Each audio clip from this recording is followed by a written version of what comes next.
Okay, so here is a question.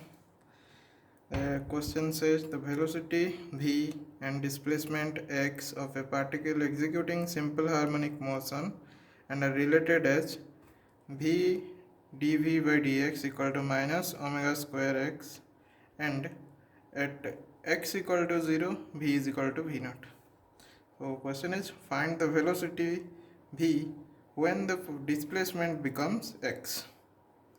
So the question asks us v velocity at x. What will be the velocity at x? So from this given equation, we have to find velocity as a function of x. So equation is v dv by dx equal to minus of omega square x. So here we can see that dv by dx is a derivative of velocity with respect to x, and we can take this x dx to this side.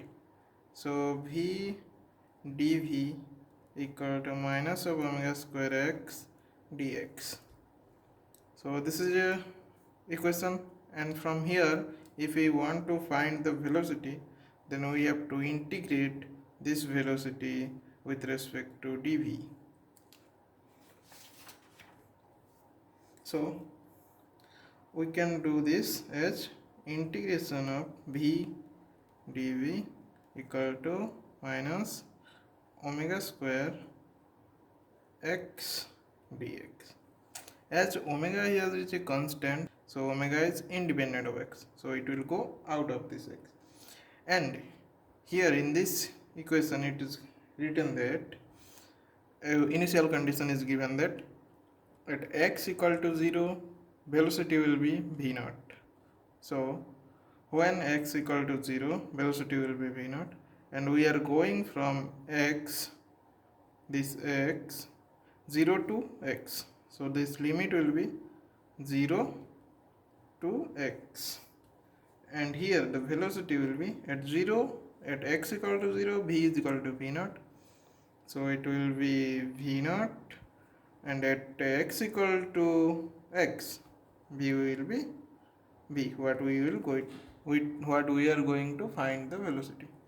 So next step will be integration of v dv. As we know, integration of velocity with respect to dv, it is a v square by 2, and the limit will be v naught to v, and this side also same thing, x square by 2, limit will be 0 to x dx. And the integration formulas are here. Whenever there is a function f(x) with respect to dx, integration, it goes as x square by 2 plus some constant. If it is not defined these finite values here, if it is defined this finite value like x1 to x2, x dx will be x square by 2 x1 to x2.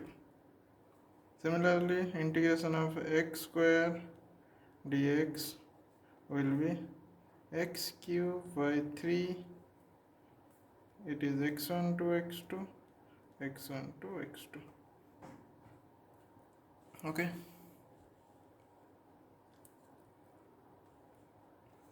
So next we will substitute these values here, and we will find that v square by 2 minus, first this upper limit v square by 2 and minus the lower limit v naught square by 2 equal to minus of omega square, this is x upper limit x square by 2 minus lower limit, that is 0, so 0 square by 2, and 0 square by 2 is 0, so we will get v square by 2 minus v naught square by 2 is equal to minus of omega square x square by 2.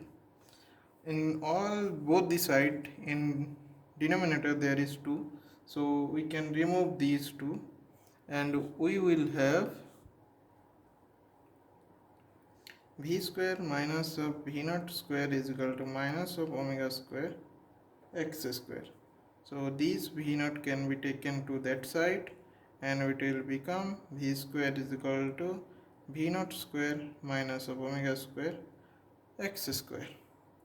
So we get v as a function of x, and from here we can get v as a function of x equal to v naught square minus of omega square x square square root. So we got velocity as a function of x as mentioned in the question. This is our answer.